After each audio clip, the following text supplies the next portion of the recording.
calling the official official City Council meeting City Council meeting to order. to order. Please stand and say the Pledge of Allegiance. Please stand and say the Pledge of Allegiance. Hi guys, stay there. Pledge allegiance to the flag of the United States of America and to the republic for which it stands, one nation, under God, indivisible, with liberty and justice for all.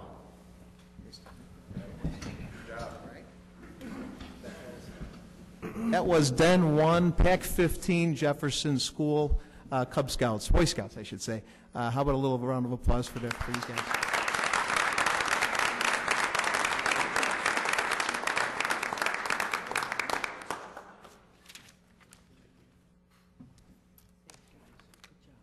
I'd like to thank Alderman Morley for bringing out that fine pack, and their parents in the back here for all the good things that they do. Thank you.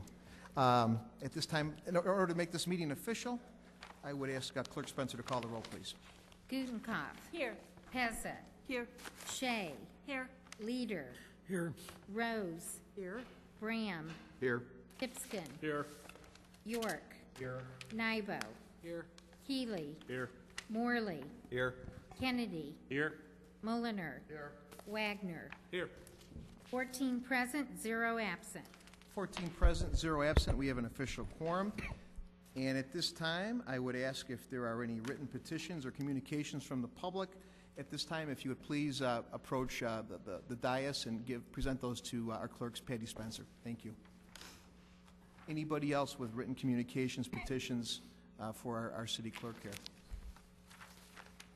All right.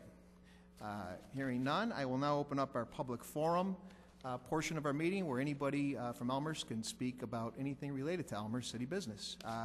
You have 3 minutes. I would ask that you, at the right time, raise your hand. I will call on you, and when you go up to either one of the microphones on my right or to my left, if you please clearly state your name and your address, and then we'll give you 3 minutes. Anybody at this time they would like to speak for public forum?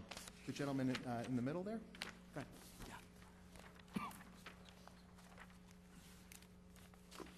Thank you. I'm Paul Eskenazi. I live at 118 Pine Street in Elmhurst.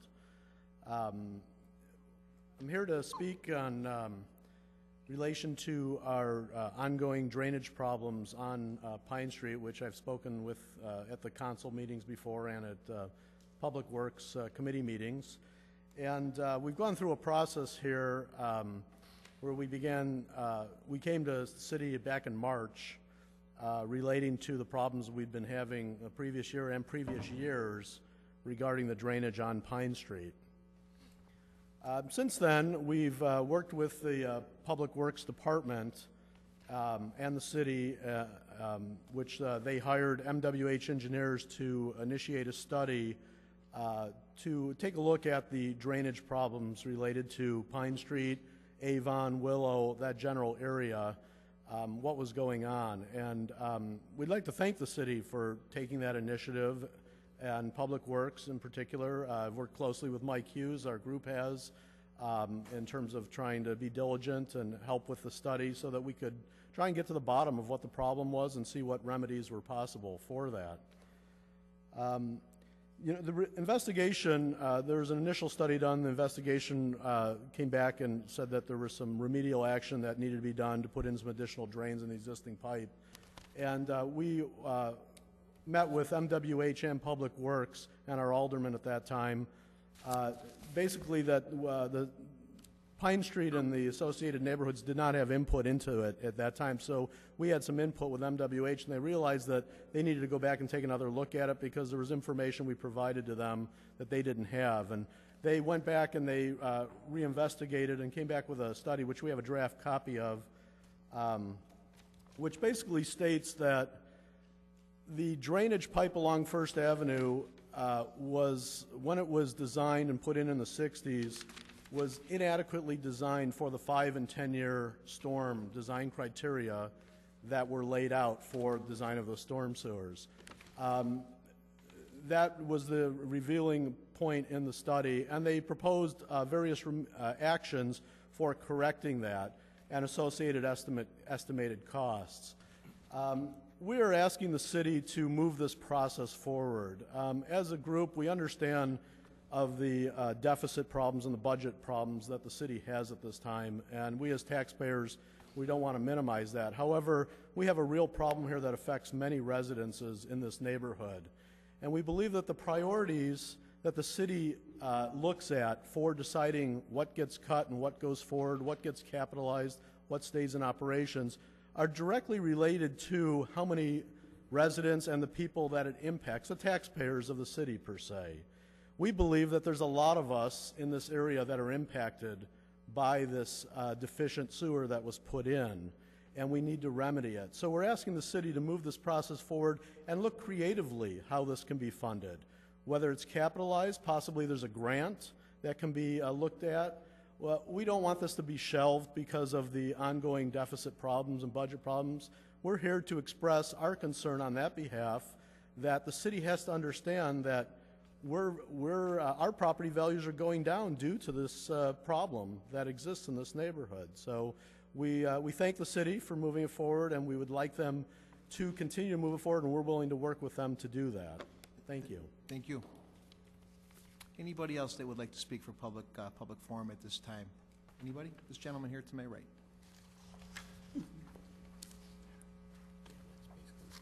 Thank you. Gilbert Fisher, 586 North Van Auken. I came here tonight to specifically thank our city manager, Thomas Orchard. I asked for some information on taxes 2 weeks ago, and before I could even turn around, all the information and more information was in my mailbox. Sir, thank you very much. I don't like taxes. I don't think any of us do. My electric bill this month is $49.64. In that is a state tax of $1.15 and a city tax of $1.97. The city of Elmhurst has plenty of revenue coming in. And the only way I can explain this to you is that this country, this nation, is the youngest nation in the world. We are babies, and yet the United States of America is the greatest nation in the world. Nobody can doubt that. This nation was started by people like you about 230 years ago. They didn't like taxes, so they got away from it, and they built their own tax system. It's been working pretty good. Now our nation is in a crisis. Everybody's raising taxes. Our new governor gave us 28 new and higher taxes in 6 months. In another 2 months, he's given us about 30 more taxes. I see a great opportunity here for you people in the city of Elmhurst to cut taxes, start a trend, start a new country, not built on higher taxes, but built on lower taxes.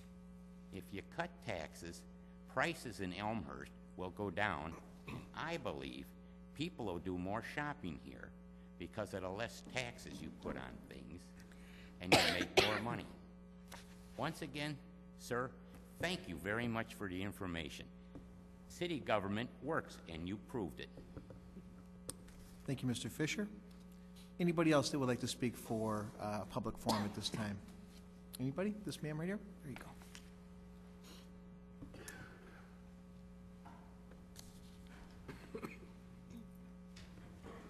Good evening. My name is Donna Wilbur, and I live at 117 Pine Street. I'm also here tonight to ask the council to continue to review the ongoing flooding situation in the Willow, Pine, and Avon areas. I'm not going to reiterate everything that Paul said, but I just also wanted to add that we were here last spring after the 4th occurrence of flooding on our street in 6 months.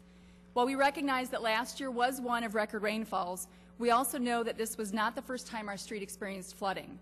Anytime record rainfalls occur, which seem to be very often for some reason lately, our street fills up past the curb and a good 10 feet onto our properties, and inevitably our basements get flooded. I know these are very difficult economic times for the city. I've taken a look at both the operating and the capital budgets. I've looked at the task force recommendations on the tax increase as well as expense reductions.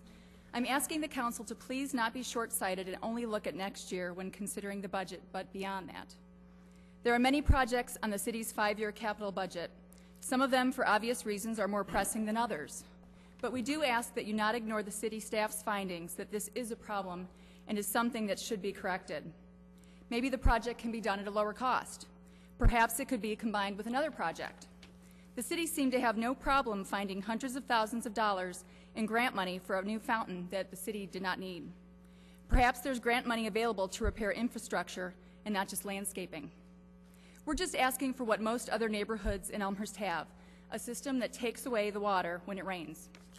Please consider keeping this project on the need-to-do list and look for creative solutions as you work on finalizing the budget for this year. Thank you. Thank you. Anybody else for public comment at this time? This woman here down in front. There you go.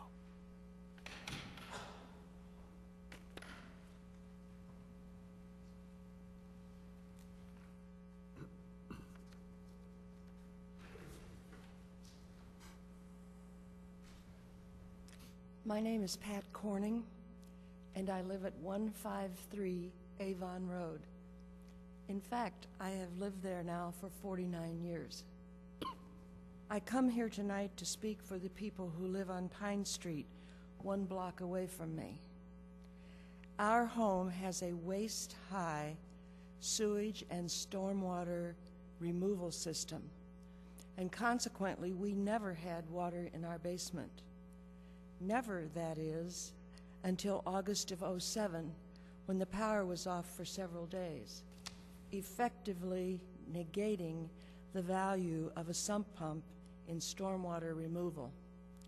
I never realized until that time what a terrible disaster it is to have your basement flooded, especially one which has a finished room and a lot of storage space. I am appalled and horrified, therefore, when I learn that our city government so casually can say to residents living in this city that a flooded basement is their own problem. Shame on anyone who is so cavalier as to make that judgment. Removal of storm and wastewater is one of the most required services of a city that calls itself one of the best. It matters not how you pump the water out if there is no place for it to go. I suggest that you visit each of these houses and let them tell you what damage the water has inflicted before you make up your mind how to spend the money. Thank you for listening. Thanks, Mrs. Corning. Anyone else for public? This gentleman there. My name is Mark Adams, and I live at 132 Pine Street, and I just want to expand on what my neighbors have expressed already, the impact that this flooding has had on our neighborhood and our homes, the amounts of money individually we've all spent to help solve the problems with our home. I know the city is working. They've hired an engineering firm to take a look at the problem. They've identified what they think may be a problem, and I encourage and urge the city to take a closer look at this and help solve the problems we're having in our area. Thank you. Thanks, Mr. Adams. Anyone else for public forum at this time? Gentleman there? Sure. My name is James Joyce. I live at 130 Pine Street.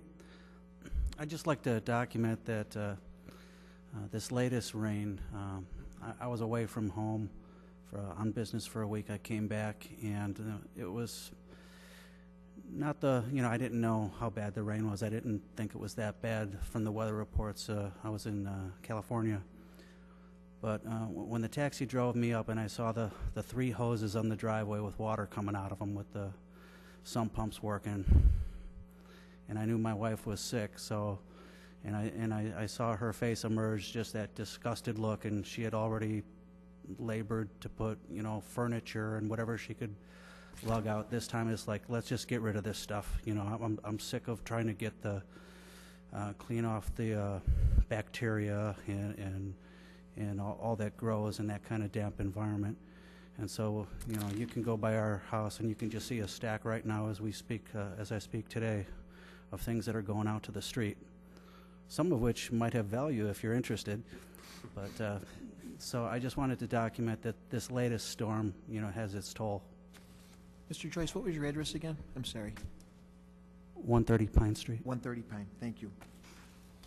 Thank you, and we appreciate these comments. Is there anyone else that would like to speak for public forum at this time? Anybody? Last call. Gentleman there. My name's Larry Roberts. I live at 120 Avon Road, so I'm not on Pine Street, but I am on Avon Road, and I've been there for 15 years. And I'm not going to expand anymore, except for just kind of talk to our stories, is that we've had a lot of issues over the last number of years. I can't be specific, but it seems like there's been a bigger problem over a period of time, that our front areas or the streets have been flooding more regular basis than they have been over the last 5, 10, 6, 7 years, I guess.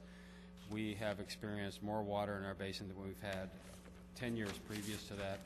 It just seems like there's something's changed. Our backyard floods on a regular basis, and as we put in a sump pump system this year, internal system, because it seemed like the exterior was not keeping up, and we're putting it into our backyard, which is just filling up even more. So it just seems like there's some things that have been going on. We're not sure exactly, and I know we've done a nice study, and I think these studies need to be looked at, and I appreciate the city to take a look at these and expand on those, especially in these times. We understand that.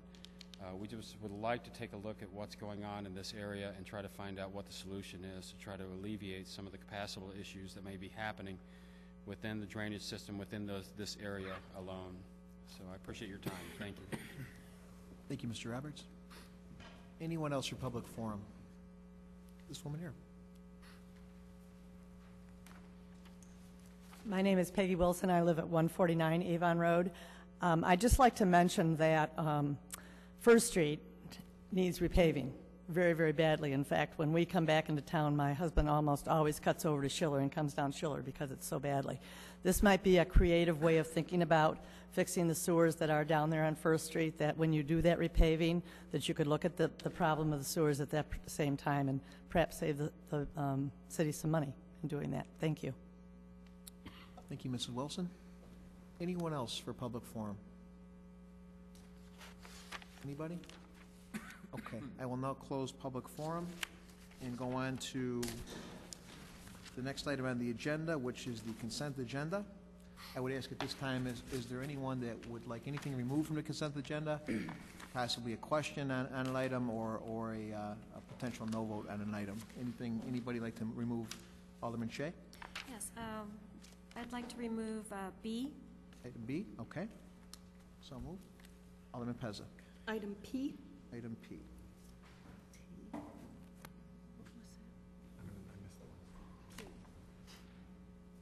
Oh, Alderman Brown, sorry.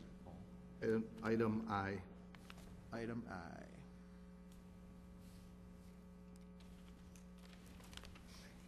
Anything else? All righty.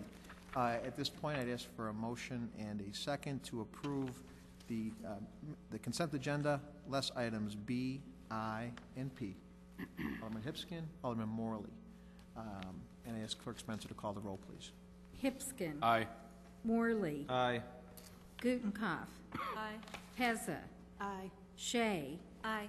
Leader. Aye. Rose. Aye. Graham. Aye. York. Aye. Nybo. Aye. Healy. Aye. Kennedy. Aye. Mulliner. Aye. Wagner. Aye. 14 ayes, 0 nays. 14 ayes, 0 nays. The consent agenda is passed, less items B, I, and P. Now we will go to each individual item. Item B, I would ask Clerk Spencer to read the Item B is the executive session minutes, and I think we need to hear from Alderman Shea. Alderman Shea. Yeah, because the executive session minutes cannot be discussed during the open session, I would like to table the minutes till the next executive session. Okay, that would be a motion on the table. Anybody second that motion? Alderman Brown? Okay. And being that the discussion would have to be in closed session, I ask Clerk Spencer to call the roll, please. Shea. Aye.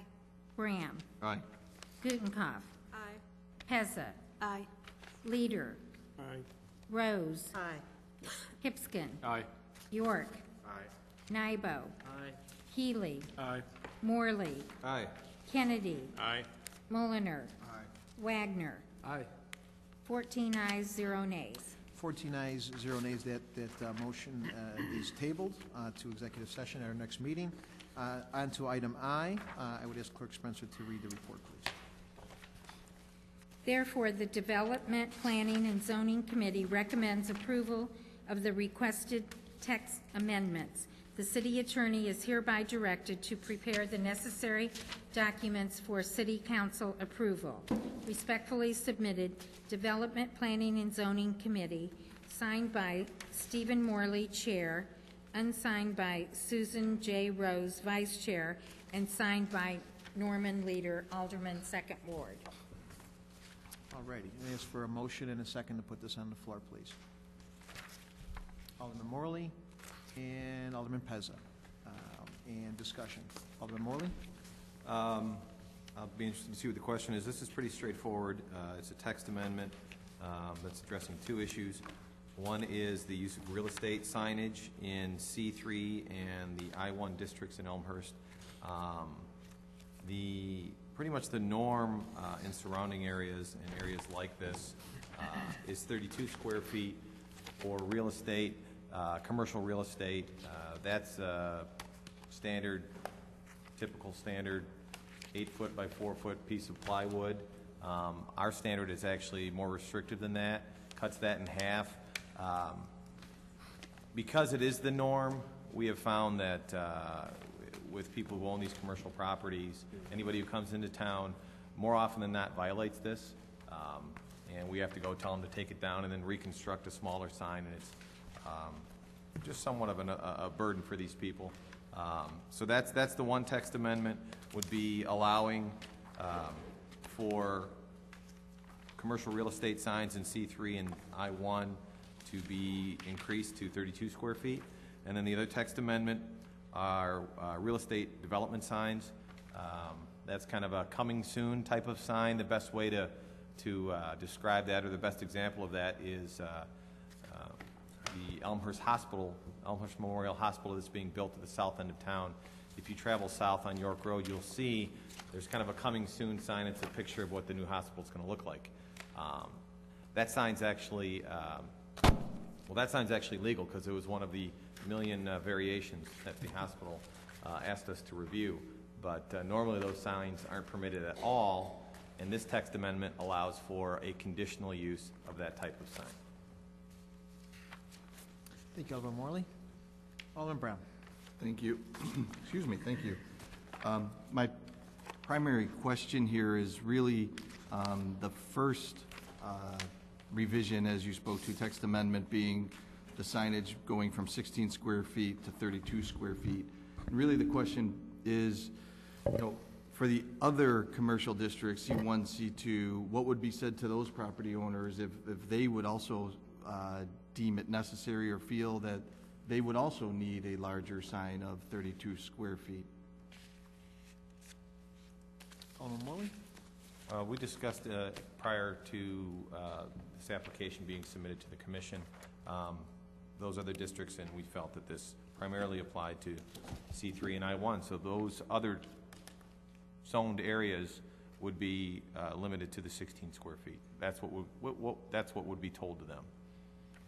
Alderman Brown. I guess if I can get additional clarification, that what is the rationale on C3 compared to the other districts for their need to have it up to 32 square feet, where the other commercial districts are deemed not needed to be up to 32 square feet? Alderman Morley. Defer to City Manager Borcher. City Manager Borcher. I believe that the committee report somewhat refers to that the C3 and I-1 are typically larger lots, larger setbacks, greater distances, and as a result of the greater distances, being more appropriate for there to be a larger sign. Beyond that, in C1, C2 are smaller lots. So I think from that perspective, it makes sense. We would certainly, from a staff perspective, further evaluate that question and get back to the entire city council with a report. But I think that's the answer as to why the commission didn't recommend the change in size for all of the zoning districts. Alderman Rose. Thank you. I think you have to understand the essential nature of what the zoning districts are. C1, some of them are embedded in neighborhoods. So for example, C1 and 2, they're really more thought of as neighborhoods. Downtown district, C4A, we don't. It's not just the size of the lot. C3 is on thoroughfares where there tends to be higher traffic, so that it's not necessarily usual practice just because there's one sign size in one commercial area that you would have it in the other. Each one of them is distinct, and that I think that forms the rationale for why we would do something like that. Thank you, Alderman Rose. Alderman Brown. Thank you.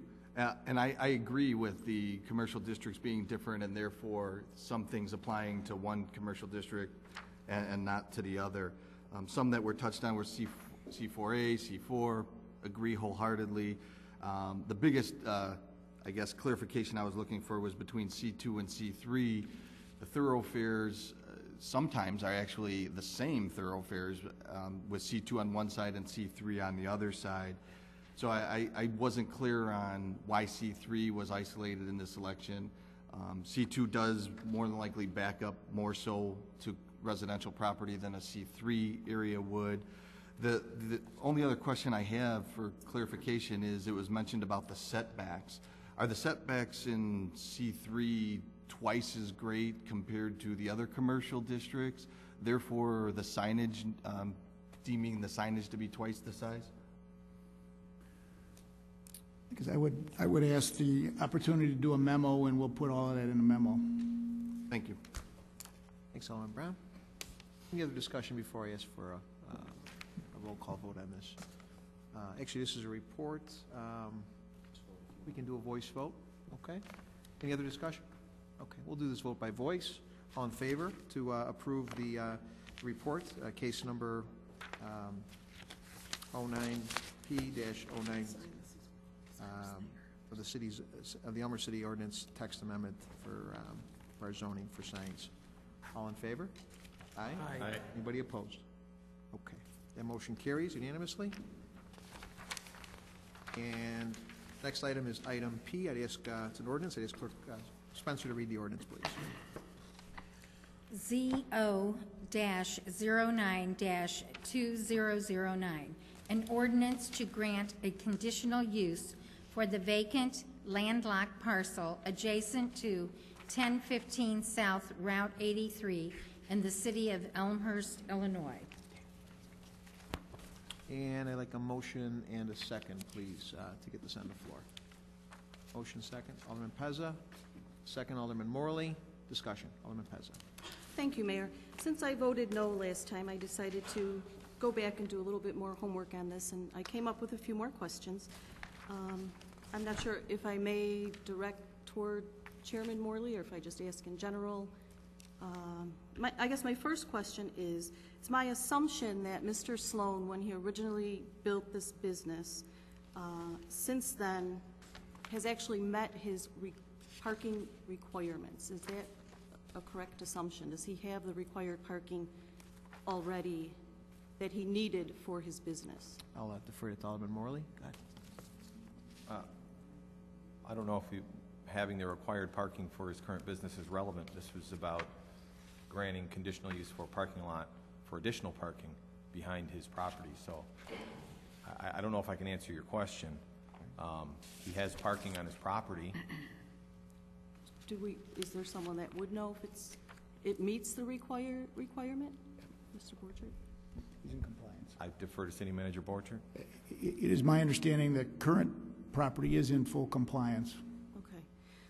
Because if that's the case, from my reading of the zoning code, and I am not a zoning code guru by any means, so what I interpret is if you look at our zoning code, and I assume as a city we have to comply with our code, that in reference to both the 7.4-2 regarding conditional uses, which then refers you to the 10.2-1C, if you interpret that the way I have, this is considered then additional parking, and that doesn't fit what he asked for and what we are granting.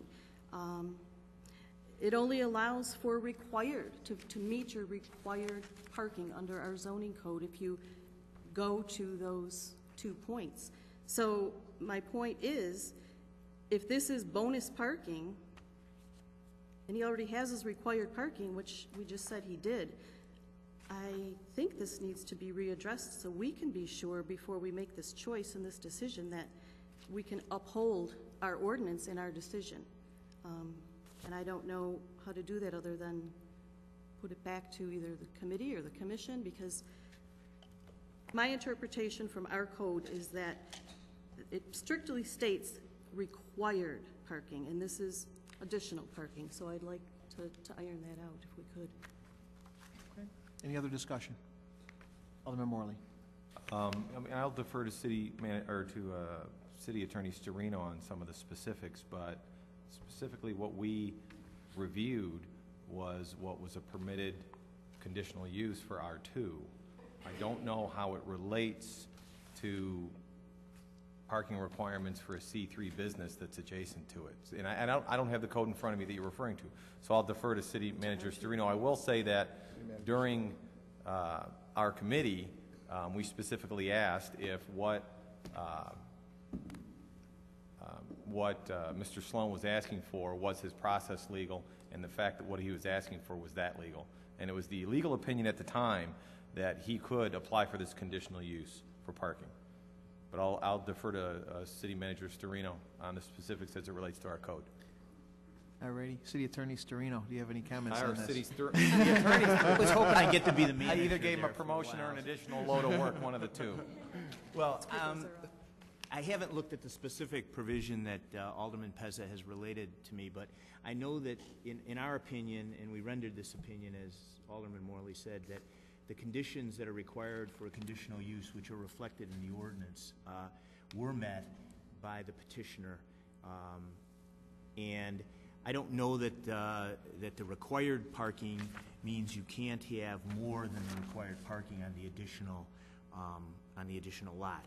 As I recall, the lot was going to be, correct me if I'm wrong, because I did not attend all the DPZ meetings, but that some of the parking that was going to occur on this additional lot was going to be for equipment, and that's not the type of parking that you and I would think of when we're thinking about patronizing a particular use.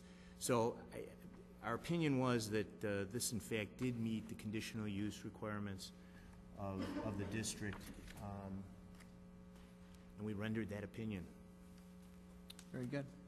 Anybody else? Alderman Rose, did you have anything to say on that? Alderman Rose? Yeah, I would agree with that. I mean, one of the things conditional use does is allows you to gain some flexibility in the way we interpret what is required. And I think that at this point in the game, I'll be honest with you, this is the ordinance that supports a previous report. We could all think differently about it. We can all have different interpretations, but in the end, we received what we thought was good legal advice. And I think good people can agree to disagree, and I would respectfully disagree with Alderman Pez's opinion on this. I think that it was the collective opinion of the DPZ committee and of the commission that it did meet our ordinances, that it did meet the criteria for conditional use, and I would urge us to support the enabling legislation for this report. Very good. Any other discussion? Alderman Gutenkopf. Thank you, Mr. Mayor. Section 7 of our zoning code covers R2 single-family residence districts, and there's a list of conditional uses that can be granted in R2 districts. But either I'm missing it, or it's not here. But I don't see storage or non-motorized equipment as something that we can grant as a conditional use in an R2 single-family district. And I think part of the difficulty I'm having with this is that part of this gentleman's property is commercial and part of this property is residential, and there are different ordinances that cover these different kinds of zoning. And the more I look into this, the more concerned I am that we're trying to apply the regulations that cover one district to the other.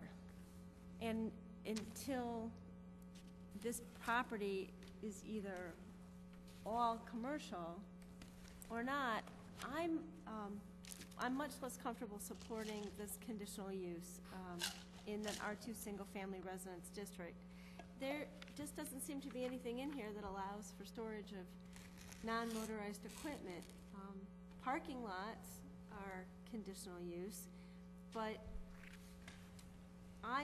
I'm still not clear that the parking lot he's got is an appropriate conditional use. If, for example, he was required to have 10 parking spaces for his business, but his property only had 5, and the adjacent property that he owned could supply his additional required 5, that would be a legitimate reason for us to grant him a conditional use for a parking lot, so that he could meet his requirement for his business based on our code. He meets his required parking. He just wants extra, and I'm less comfortable with that. So I encourage everyone to vote against this ordinance for that reason, or perhaps at this point it's not too late to send this back to committee so that we can in fact clarify some of these issues. So I'll make a motion to send this back to committee. Order.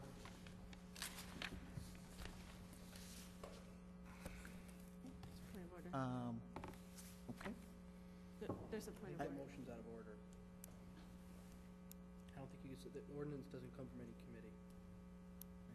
In that case, I strongly encourage us to vote no, and because I think there are just too many open questions that unfortunately I didn't get a chance to really understand until it got to this point. Very good, Alderman Gutenkopf.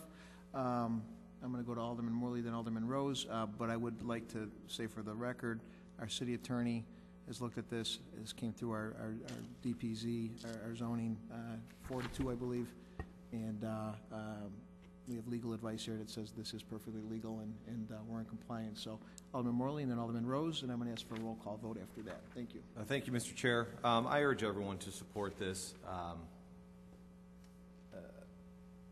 Many of us claim to be pro-business in this city, and I think this is one of the ways to prove that you are. I do not share the confusion that some of my colleagues do. We did ask for a legal opinion. We got legal opinion. This was a situation that in effect was created by ourselves when we didn't rezone this property properly when it was developed. And as to the use of non-motorized equipment, as I stated during the original discussion, shovels, augers, stuff that can be carried by hand and placed on this parking lot and stuff that can be removed from this parking lot. That's what's going on there besides cars. I think that, quite frankly, as far as the residents are concerned, having 8 to 10 cars parked on there without any of this hand-carried equipment is worse than 3 to 4 cars and hand-carried equipment. So I urge you to support this. Thank you, Alderman Morley. Alderman Rose. Thank you, Your Honor. I'll start off by saying, and I will end by saying, good people can disagree with this. We looked at this numerous times, not just us, various iterations of this particular committee, various city attorneys looked at this and said that we were kind of on the right path of this, so kind of an 11th hour set of cold feet is of concern to me. I'm not sure what that's about. I will say this, that I want to support what Alderman Morley is saying, that originally one of the notions was I can put the machinery in the parking lot and then I'll need additional parking. And that could happen.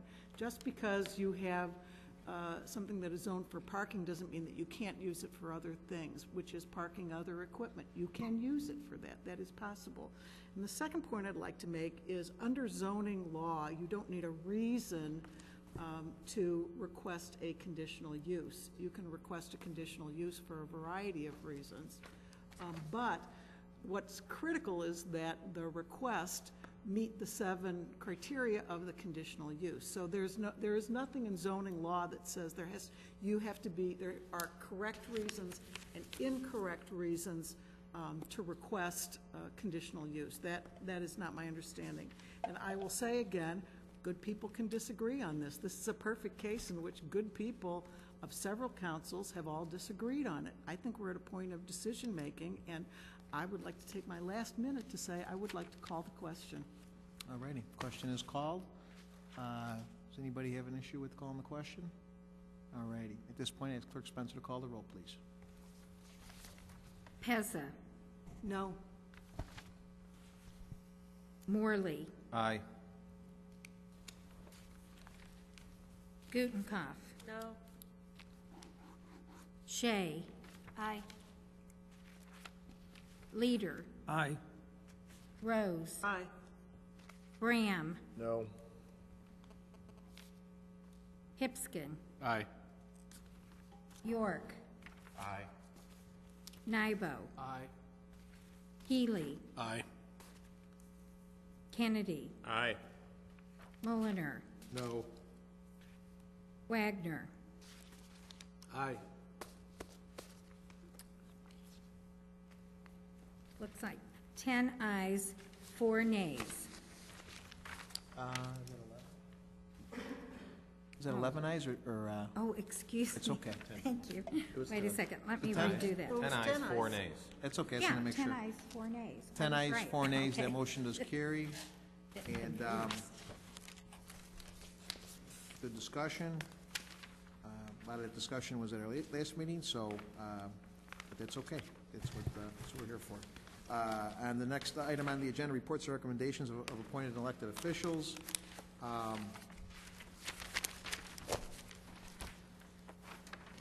Basically, I would defer to City Manager Borchard, who answered, I think, some of the questions regarding, I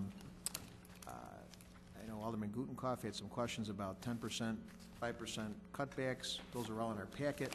You know, we have, we set our wall last week as far as our levy. That will be posted in, I believe, this week's paper. And on December 7th, we'll be making some decisions on that. And as we can hear from the audience, you know, the need for capital projects, the need to do streets, the need to do sewers are important. That's why, in my opinion, we need to really look at this levy. It's important. There's projects that need to be done. We can't take from Peter to pay Paul, especially with the capital projects. But Mr. Borchard could refer to our revenues in that area, as well as some of the cuts, which this were from last year when a similar procedure was done, where similar alderman asked city staff, what's our budget going to look like if we cut it 5%? What's it going to look like if we cut it 10%? And the cuts are pretty dramatic. We're talking police and firefighters, crossing guards, things that are very, very much into life safety, things that will affect this town in a huge way. When you're considering cutting police and firefighters and crossing guards. I saw a kid almost get hit on Spring Road. If it wasn't for the crossing guard at Spring and Jackson about a week ago, we would have probably had a kid in the ER. So draconian cuts, Mr. Leader referred to those things. People moved to Elmhurst because of quality services at a reasonable price, and it's important, I think, that we give that to the folks. But I'll defer to City Manager Borchard for a few comments on some of the capital numbers and revenues, where we're at with that, and then also if you wanted to comment on any of the 5% and 10% cuts in the report, I'd appreciate that. I'll try to respond, Mr. Mayor. From the committee of the whole discussion last Monday, there were some questions that I felt could be perhaps better answered with some material and handouts. A lot of this information has been prepared in the past, and I get confused myself, and I'm here every day, and I know the elected officials have got a lot of other things to do, so understand that this budget discussion and the review, the task force, the previous council's reviews, the memorandums, there's just a lot of material, so understand that it is difficult to keep it all straight. We did provide a memorandum, some additional handouts for the city council, and relative to Mayor question about the capital budget, in a broad stroke, the task force has identified and staff has concurred that the operating budget, the general fund operating budget, is about $40 million. The task force has identified and concurred in the revenue forecasts that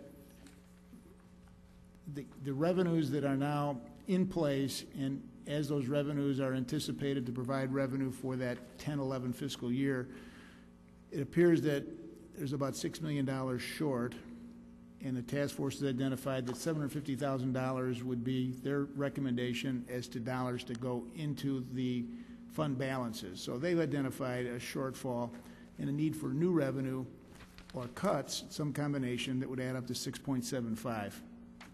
The recommendation, I think they've done a very nice job of providing data, but they've summarized it on page 6 in their executive summary. And they identify about 1/3 of the problem being solved with cuts and about 2/3 on new revenue, specifically property tax adjustments and motor fuel tax. That's their suggestion.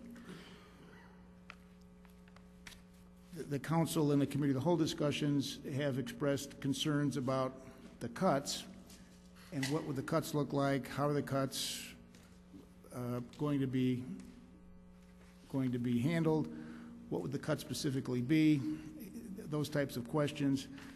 To help you with that, I did provide the 5% and 10% cuts that the city staff looked at a year and a half ago. There have been about $1 million of cuts already applied between the staff and the councils in the collaboration. So about half of what the task force has recommended has been put into place. There will need to be, absent revenue, another $1 million to come up with the task force recommendation, or if you don't do the task force revenue, you'll need to do more cuts. So I think that provides the general understanding of how the large, broad brush numbers work. Mayor DeCiani, your question about the capital, the operating budget is about $40 million. The revenue to the capital fund in the past has been about $6 million, and the 5-year capital budget has been put together anticipating revenues at that approximate $6 million rate. However, because of sales tax and income tax being down, that $6 million flow to the capital fund is down to about $5.2 million. So the current 5-year capital budget can't be balanced because of the reduced revenues. And in that regard, staff at least suggests that the capital budget is not, in a significant way, a tool to use to help address the operating budget. There's a little bit of play in the annual capital expenditures of that, what was $6 million, now $5.2 million, but the $5.2 million is a far cry from the operating budget of $40 million. So those are, again, just some factoids that perhaps would help the council as you deliberate on the this or that. It's basically rolling down to find new revenue or at least stack the priorities as to services that are more important to less important, and staff will do our darndest to get the most important services in the budget, and the services that are lower on the ladder, once the revenues are used, will have to be gone without. And these 5%, 10% cuts that were from last year, recommendations, are they prioritized as to highest, lowest, et cetera? Yeah, the staff had suggested that the 5% would be the first area of cuts. The 10% would be the next depth of cuts. And that 5% plus 10% adds up to about $4 million. Absent new revenues, there would need to be another column, if you will, added, which would take the total to $6 to $6.75 million. So there would need to be far greater cuts made than the 5% and 10%, because you've got to get to about 16%. I would encourage the aldermen who had questions on these, and Alderman Gutenkopf, to look through this, because we're talking the drug programs at the high school, we're talking crossing guards, we're talking policemen, we're talking firemen, we're talking street paving, we're talking, street patching. We're talking, and that's not even, these are 5 and 10% cuts. In order to eliminate deficit, we'd have to go even further. So this is why I think it's so important that we really realize that the importance of this is these will change the way Elmhurst looks, acts, performs, and quite frankly, I don't think my father would have bought a house in Elmhurst if we didn't have these services. We came here because we had excellent, safe neighborhoods, we had quality streets, quality fire department, quality police department. We deliver. The senior program for transportation cut with a 5% cut. That gets cut right off the get-go. You go on a 10% cut, you're talking cutting many, many things. Trees, Dutch elm programs, all cut. So it's important that Alderman Gutenkopf ask these questions, because these are critical, core and critical services that would not be here if we don't go for this levy. And it would actually even be worse, because this only goes 10%. We would have to go even further. And given the services, given the requests, I've had not one constituent ask me for less. And our job is to do whatever we can to perform. We've got people with water issues, as we hear out in Pine Street. We got roads that have been cut back on as far as paving. It's our job to perform. So we'll keep the taxes low, and we'll find out on December 7th where this all stands. But it's imperative that we act and we start putting money back in reserves, because the money in our reserves has been spent, and we need to. We're hoping this economy would come back, and the subsidy from the car dealers and the housing market would come back, but that unfortunately has not. So I see a couple hands, and I'll open this to discussion. Alderman Gutenkopf. Thank you, Mr. Mayor. And with all due respect, since these are the cuts from last year when I was a sitting alderman, I'm pretty well aware what is encompassed in this list. But I do have a question. When we were in budget discussions last year and we passed the budget for the fiscal year we're in, we asked the city manager to keep to offensive spending about 3% below the approved budget. And I'd like an update on how we're doing, trying to keep to that 3% offensive spending. Okay. I'll defer to City Manager Borchert. And just a quick note, if you knew all this, why did you bring this up at last meeting? I mean, these are draconian cuts. Having had the experience, I'm wondering, Would you really want me to answer that? What are you for, Alderman Gutenkopf? Because I don't believe that a 10% funding cut is, because I don't believe that the way to approach the city council and show them what a 10% funding cut is to randomly pick line items until they meet that number. I believe, and I'm not sure this is an appropriate time to discuss it, but I'm going to do it anyway. I believe that by saying that we need to cut the budget, we need to apply those budget cuts across departments and across accounts within departments by giving me a list of, I'm going to lose this whole line item and this whole line item, and magically this number totals 10%, I don't think that's realistic. I think by saying, here's your total budget, send this to the department heads, and they'll figure out where they can trim to come up with that number, that I believe is realistic. And So maybe we cut half the crossing guards, or half the policemen, or half the streets, or half the Mr. fire? Mayor, I believe that this is not an appropriate time to get into this discussion. I'm just asking what you stand for, because obviously we have a philosophical issue here, because these are core and critical services. You know, you asked the rankings, and they've given Well, us one of to the them. things that this Yeah. doesn't cut is it doesn't cut executive salaries. Mhm. We had a pay raise in the current fiscal year. There's no salary reduction in this across the board. So if you really want to get into this argument, and we could get into it, but again, we're not in that part of our agenda. Right. And I understand. would say Okay. that this is out of order. Okay. I'm the chair, and I'll let you know when it's out of order, and I'll tell you if you're out of order, too. How's that? Okay? That's fine, sure, we Very can good. talk about this. That's right. I No, mean, if you we're really done wanna talking. get into this. I'll defer to City Manager Borchert, and I'll let you know when to say something, okay? City Manager Borchert, thank you. I believe Alderman Gutenkopf is referring to a council directive for last fiscal year to stay back from the otherwise approved budget by at least 3%. I recall doing a memorandum that reconciled that request and identified that in fact, that request was a double request. The city council identified revenue that they were going to identify, and then budget reductions by requesting the staff to stay back from the authorized budget by at least 3%. The city council on the revenue side implemented the home rule extra 0.25% sales tax, implemented it at the earliest opportunity they could, but that wasn't until January 1st of this fiscal year. So the revenues for last fiscal year were significantly lessened because it was only for the months of January, February, March, and April.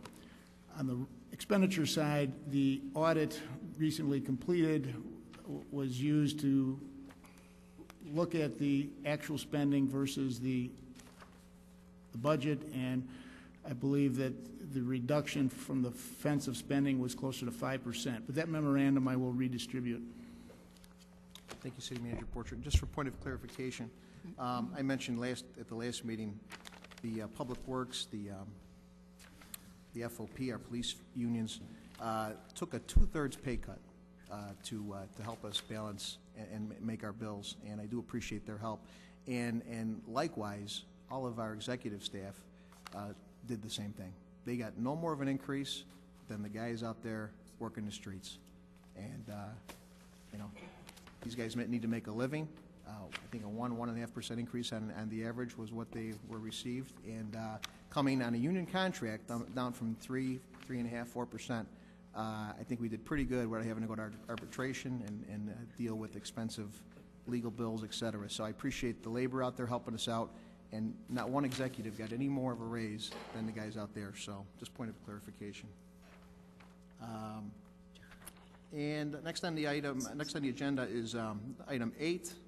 It's an ordinance. I'd ask Clerk Spencer to read the ordinance, please. Mr. Mayor, I believe an alderman has a question. Oh, I'm sorry. You know what? I didn't. I apologize. Is it okay? Pardon me? I just had one quick question on 7A still. Is that okay? 7 what? The one we were just discussing regarding the updates with the tax. Sure. Yeah.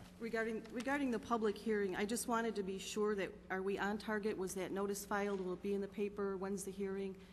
It was, I think it's due to be tomorrow. It's due to be in the paper tomorrow? No. We sent it to the paper, and they needed it by tomorrow to publish. I'm not sure the day it's going to be in, but it is going to be in under the requisite time so that the public hearing will be on I think it's our next 16th? council meeting. Our next 16th? regular council meeting. Yeah, the It was 16th. in the paper on the 6th, and the hearing will be the 16th. Yes, Manager Borchert is telling me that it's going to be in the paper on the 6th of November, which I guess that's Friday. The Elmhurst Press, I think it is. the Elmhurst Press, and the Truth in Taxation public hearing will be on November 16th. Okay, thank you. Very good. Thanks, Alderman Pezza. And next on the agenda, the ordinance, item number 8. That is Clerk Spencer to read the ordinance, please. Z0-10-2009, an ordinance to grant a conditional use to permit a second pylon sign and to approve and authorize sign variations for Wilkins Mazda at 750 North York Street in the city of Elmhurst, Illinois. All right, and it's for a motion and a second, please. Alderman Morley, Alderman Rose. Discussion. Alderman Morley. I'll make this quick. This was a follow-up to something that was on the consent agenda for Wilkins Mazda. And since we didn't have discussion then, I'm assuming we'll have limited or no discussion now. But my committee did ask the council to suspend city council rules to approve a recommendation and have an ordinance on the same agenda. And I appreciate the council's indulgence for that. This allows Mr. Wilkins to put up a sign that advertises the cars that he's already selling. I referenced this earlier. Hopefully we'll be pro-business. This is something that we actually encouraged Mr. Wilkins to come to our town. He has a unique situation where he actually has 2 different dealerships on one lot. So there's, hopefully there's not any questions in the past, but if there are, I'd be happy to answer them. Thanks, Alderman Morley. Any other questions? All right. Very good. Hearing no more further discussion, I ask Clerk Spencer to call the roll, please. Morley. Aye. Rose. Aye. Gutenkopf. Aye. Pezza. Aye. Shea. Aye. Leader. Aye. Bram. Aye. Hipskin. Aye. York. Aye. Nybo. Healy. Aye. Kennedy. Aye. Mulliner. Aye. Wagner. Aye. 14 ayes, 0 nays. 14 ayes, 0 nays. The ordinance does pass. On to item 9, other business. Anybody would like to discuss other business? Alderman Rose. You have on the dais tonight a referral that I submitted to the city manager and to the mayor today. I would just like to take a minute to read it because I think it is relevant to our discussion. I've had ongoing concern about the impact of higher property taxes on residents in Elmhurst who've been negatively impacted by the current economic recession, as many families have been struggling just to pay basic expenses. Some may argue that a $300 increase in property tax is not large. However, we have raised the sales tax rate, refuse fees, water fees, and other fees in the past year. The cumulative effect on families that have faced job losses or that have seen their incomes eroded can be devastating. During the recent City Council discussion of the operating budget and the tax levy, I questioned whether the city could differentially apply a property tax increase. After investigating this possibility, I now believe that while such a method could indeed provide needed tax relief for homeowners, it would also be cumbersome and costly to implement. Another method would be to rebate city property tax to those residents who qualify by reason of reduced income and or longer-term unemployment. The city currently rebates vehicle sticker fees and municipal utility taxes based on qualifying lower income. Therefore, I respectfully request that the issue of property tax rebate for qualifying residents be referred to the appropriate committee for discussion and the development of such a policy before any new increase in property taxes is implemented. And I want to be clear, and that's why I italicized implemented, not necessarily levied. We may agree to do that, but before we implement it, we ought to think about those in our community, and there's a number of them. If a property tax increase passes, there will be a number of people that may be negatively impacted by that because of the current economy, and I think there are ways that we should address that before we implement it. For example, in municipal, we do rebate some of the utility tax. I think that we could do that as well with property taxes. I would hope that the Finance Committee would develop some reasonable guidelines in terms of level of income, length of time that would be. I would not presume to tell you all what exactly that should be, but I would ask that you would consider that whether that's one way that we can do this to offer real relief to people who are suffering. Thanks, Alderman Rose and Alderman Hipskin. Thank you for, actually, this is the first time I read it tonight as I was reading it along with you. Thank you very much. Actually, when you brought it up last week, it was really something that I thought about, and my first reaction was it is differential just by the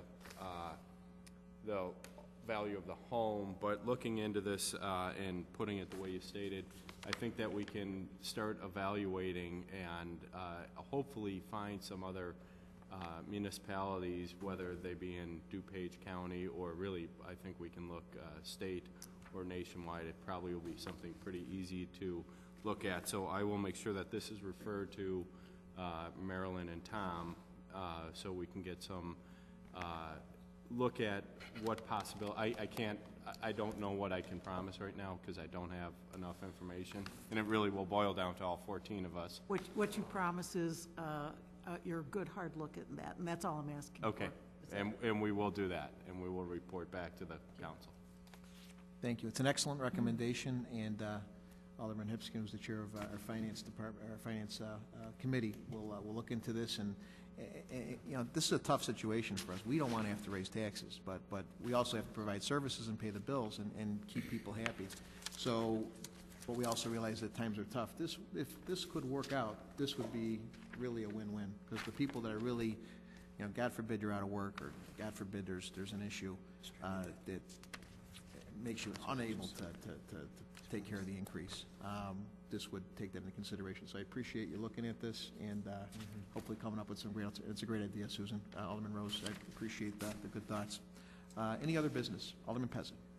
I would just like to thank Alderman Rose. I think this is an excellent example of, you know, I think my heart is with this more than even my head. This is an issue that we are unfortunately faced with, and I think this is an example of the fact that why we all are sitting up here. It's because we care about Elmhurst, we care about the people. I don't know if this will work, how it will work, if it can work. Definitely something to look into. And I just want to say that I believe these levy discussions will be passionate, and I think they should be. And I think if we can remember to be considerate and patient with one another when we're trying to make a point, as Alderman Rose said, we may not agree, but hopefully we can respectfully disagree. And at this point, I feel like I'm so desperate for answers, I'm willing to listen to everyone and everything to come up with the best solution. So I would just ask for respect and patience throughout this whole process. I think it's the highest tax increase that I'm ever aware of in one of the worst economies in my lifetime. So we have some tough issues here. So. Thanks, Alderman Pez. Anybody else for other business? Alderman Gutenkopf, and I'll go to Alderman Morley. Thank you, Mr. Mayor. I'm just wondering if we could get a response to some of the Pine Street residents' questions, if we're ready to say anything to them while they're here this evening. I would defer to City Manager Borchert on that. I think, go ahead, City Manager Borchert. Yeah, as Mr. Eskenazi reported, the Public Works Committee did meet with the residents, I believe it was last Monday, on the basis of a second report from the consulting firm that was still in a draft document. Some of the questions that have been asked, we've gone back to the consultant and asked the consultant to complete that draft report, make a final report, and be as specific as they possibly can be relative to their findings. And with that report finalized, I would anticipate that staff at least would want to meet with the neighborhood, and if the committee would want to make that an evening meeting, we could certainly do that, but either the staff or the staff in the committee will meet with the neighborhood once that consultant report, which is a draft, is finalized, and make sure we communicate, understand the problem, understand what the consultant has identified, and don't want to pre-identify what would come next. But with that identification of the problem and the consultant's report completed, I would anticipate that the staff and committee would come back to the full city council with a summary of where the problem solving is at. And if it needs investment of city dollars, it would be then part of what the council deliberates on relative to prioritizing investments going forward. Very good. Thank you, City Manager Borchert. Alderman Morley. Thank you, Mr. Chair. I have a rather unique situation. I had a constituent of mine ask me if I could have something read into the record. And I talked to City Manager Borchert, and either we were going to have someone could have expressed his opinion in open forum, or we figured if that didn't happen, we would handle it under other business. This gentleman wrote me a letter. His name's Bob Hull. I think most of us know who he is. He's on the bike task force, all around good guy and good citizen. So when he asked if I would read something into the record, I certainly had no problem with it. Then I got his email, and the subject is property taxes and finances. So I want to thank Bob for taking the time to express his opinion, and I'm going to read the email as I received it from Mr. Hull. He is unavailable tonight, and anybody who knows Bob knows that he works tirelessly for the city. So I will indulge him this. Dear Alderman Morley, first, my apologies for not being able to be present to present these statements in person during the public comment period of City Council. I have closely followed the economic situation of the City of Elmhurst over the last year and applaud the suggestions put forth by the Finance Task Force. I don't like to pay taxes any more than the next person, but I also believe you get what you pay for. I have not always paid attention to where my property taxes go. But on my recent tax bill, I saw that very little went to the City of Elmhurst. I am amazed at all of the services I get for a small amount of taxes that I pay to the city, and I have no problem increasing my fair share. My wife and I have lived in Elmhurst for almost 35 years now. During that time period, there has been a reduction in the level of services the city has been able to provide. Some would say this is being more efficient. I say that the city staff has adapted to the money that they have been given, and not always for the best. The most visible of these has been in our police department. We have many ordinances on the city books that are no longer enforced. For example, vehicles may not block sidewalks, nor may they be parked on the streets during certain evening hours. It seems these are not being enforced except when a resident calls with a complaint. If these ordinances are no longer needed, they should be rescinded, but I suspect it is that our police department no longer has staffing to deal with these smaller issues. This is just one example. Many more could be cited. I strongly support the recommendations of the Finance Task Force to provide the city staff with the money they need to run Elmhurst like the proud city it is. Bob Hull. Thank you. Thank you, Alderman Morley. Anybody else for other business? All righty. Alderman Kennedy, I'm I just sorry. have one comment. Sure, Thank you, go Mr. Mayor. Alderman Mulliner, a couple weeks back, stated that it would be a good idea for every one of us to go back and look at the citizen survey. And, you know, if you take a look at that and you look at the demographics of our town, the people that live here in the city really like living here. From a safety standpoint, more than 90% of the people say that Elmhurst is a safe place, and less than 1% of them rate safety as an issue. From a negative standpoint, people don't like that there's streets that need to be repaved, like First Street that was commented earlier. Downtown parking, we're dealing with that. And then in terms of the problems, people are commenting about the high cost of living, the affordability, obviously, taxes, airplane noise, and expansion. When we look at these things, we have to take a view of we're doing the most good for the most amount of people. There's always going to be people on the periphery that are affected either a great deal or not at all. And what we need to be doing as we go forward here is looking at this as what's the best for the greatest amount of people here. And I think every one of us who hasn't looked at the citizen survey should go back and read it, because that's where we've gone out and asked the citizens for what they like about the city, what they don't like about the city, and that should be part of our roadmap going forward when we look at how we're going to approach the budget for this year, these coming year, next year, excuse me, and the years after that. Thank you. Thanks, Alderman Kennedy. Very good point. Anyone else? Okay. Next on the agenda, item number 10, announcements. Any announcements anybody would like to mention? City Manager Borchert, and I've got a couple myself too. Just two quick announcements. The City Council has been provided an update. We're getting these updates also to the customers in the parking system, but to improve the ability of customers in the all-day parking system to use credit cards.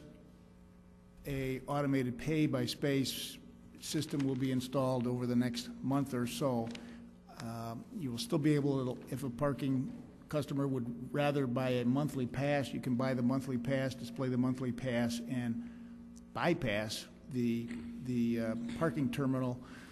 Absent that, you need to recall the space you parked in and then go to the proper parking terminal and pay with cash or pay with a credit card, or it's a credit card only, and you'll get a receipt. So customers have been asking for some assistance in that parking collection process in the all-day parking lots for some time. The City Council has authorized the purchase of those terminals. They will be installed in the next, as I understand, 4 to 6 weeks. Secondly, the History Museum, Elmhurst Historical Museum, has a new exhibit opened this past week, a study in residential architecture, and it really features 24 different styles of architecture, and in explaining and illustrating the 24 different types of architecture identifies 24 homes in the Elmhurst community. There's information at the museum, and a field guide has been developed that actually allows a walking or driving tour of the Elmhurst community to view these 24 different architectural styles that are occupied and serving Elmhurst residents in the wonderful Elmhurst community. So I would encourage folks to take advantage of the History Museum's new exhibit. That's all I have, Mr. Mayor. Thanks, City Manager. Alderman Hipskin. Just to take it one step further on the new automated parking meters, those are paid for by a restricted fund that can only be paid for by the parking meter funds that come in. So that money, and it will actually reduce the cost of the personnel. Therefore, it will be a cost savings to the city of Elmhurst. Very good. Thanks, Alderman. Also want to mention that the Rockin' the Schoolhouse event is this Saturday at Drury Lane.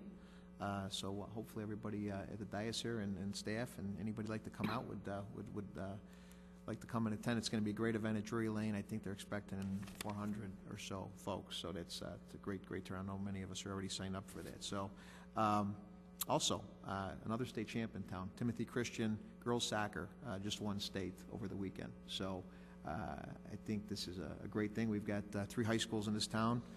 Many of them have now brought home state titles between York and IC and now Timothy Christian. So congratulations to the girls soccer team over at Timothy. And any other announcements? Alderman Pezza. Yes, thank you. Just want to encourage everyone, I think you got this in your packet, the Art at Night Food for Life. Thank you, Mr. Borchert, for including this. It's going to be a wonderful event, wonderful cause. It's this Friday evening, November 6th, from 6 till 9 p.m.